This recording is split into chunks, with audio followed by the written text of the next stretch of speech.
Jim is with us. Jim's in Knoxville. Hi, Jim. Welcome to the Ramsey Show. Hey, how are you doing, Dave? Great, man. What's up? All right, I'll keep it kind of short and to the point. Been a listener for a while, and I've heard a lot of calls relating to careers and things like that, but I've not been one on this situation that I'm in.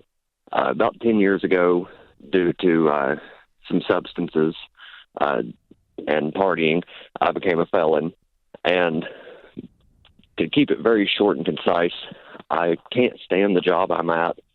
And out of the last 50 applications that I've put in, every one of them has for a job, every one of them has come back as a no. So I was hoping maybe you, as a business owner and a leader, could give me some advice on that. Yeah, you're always going to get a no on applications. You've got to get your foot in the door with somebody you know. Ken Coleman teaches that, and in his book, The Proximity Principle. So let me go back. What you have to have is you have to have a narrative, a story to tell that is the truth, that explains the situation to a reasonable person. Okay? Mm-hmm. So you got busted for drugs? What happened? Yes. Okay.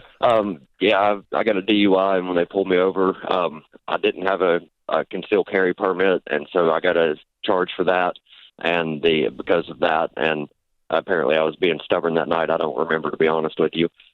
But how long you been dry? Charged with felony. Let's see, that was. Oh, how long have you been dry? 2012, October of 2012, October 2nd. Okay, so you haven't done drugs or alcohol since. That's correct. Okay, and you were how old at the time? I just turned 21. Okay, and so you're 30, right? Just turned 31 a few weeks ago, but yeah.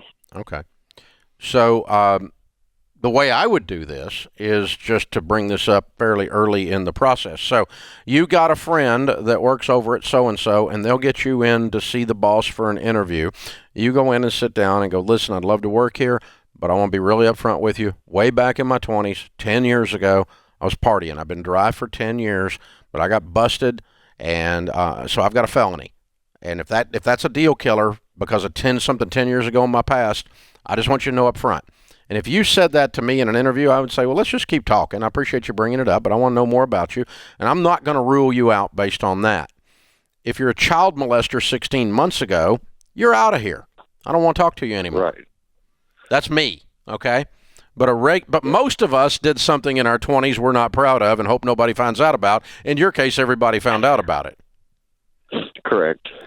Yeah, and the other thing is, I love the advice you gave, Dave, of if you have the conversation, explaining the context around it. You don't have to tell them your life story, but giving some context, because when people hear the word felon, they can jump to conclusions, and that title encompasses a lot of stuff. Even as you told us, like when you were telling your story, you said, well, I did some drugs, and I just turned 21. I was like, oh.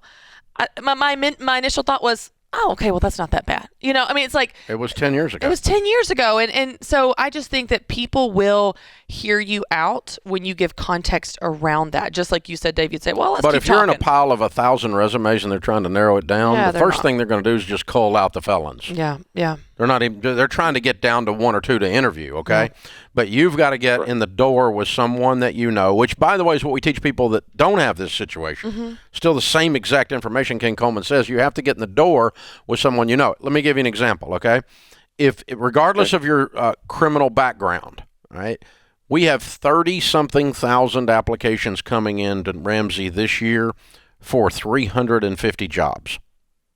The chances of you getting out of that stack, period, is obviously statistically very low, unless you got a friend that works here or a friend of a friend that works here that runs down to HR and says, hey, at least give this guy a look. And that little bit of connection of who you know, and it's not that they get the person the job, because that never happens here. It's that they get them a look, and they get out of the stack, and they'll get you a look, and then you go in and just tell the truth of this story. It's 10 years ago. I've been dry 10 years, but when you look it up, you're going to find a felony for a stupid kid that was doing drugs back then. Not done anything like that since, but you're going to find that back there. And you just move on, real quick little narrative, and explain it. Most people will go, okay, he's a 21-year-old idiot. I mean, that's what happened. Most of us were, right? And so, and they move on. But some of them aren't. I mean, if you get some kind of corporate goob They've got some kind of policy they can't break, but that would not keep you from getting hired here. So your strategy then, Jim, would be, instead of just applying for any job that has a position with your skills, the strategy would be, let's make a list of people we know that work at companies that we might like to work for, or make a list of companies we might like to work for that we might know someone at. And let's give them a copy of Ken Coleman's new book, From Paycheck to Purpose. Absolutely. I'm going to send you 2 books. And I want you to go to Ken's website and download everything he's got at kencoleman.com for free as well. The book is Paycheck to Purpose. It's the brand new book that came out yesterday. And Ken's first book, which is what we're kind of talking about here, is the proximity principle. Get in proximity of the things you want to do. Use someone you know to get your foot in the door. And we'll send both of those out for you and get you going. So, proud of you, Jim. Good job staying dry 10 years, man. That's pretty cool. That's hard to do. And obviously, you've got a couple scars to prove it. So you'll get there. You'll get through. You'll get this to where it's further and further and further in your rear view mirror. The beauty of the rear view mirror is it's a lot smaller than the windshield. The windshield is your future. That's called grace.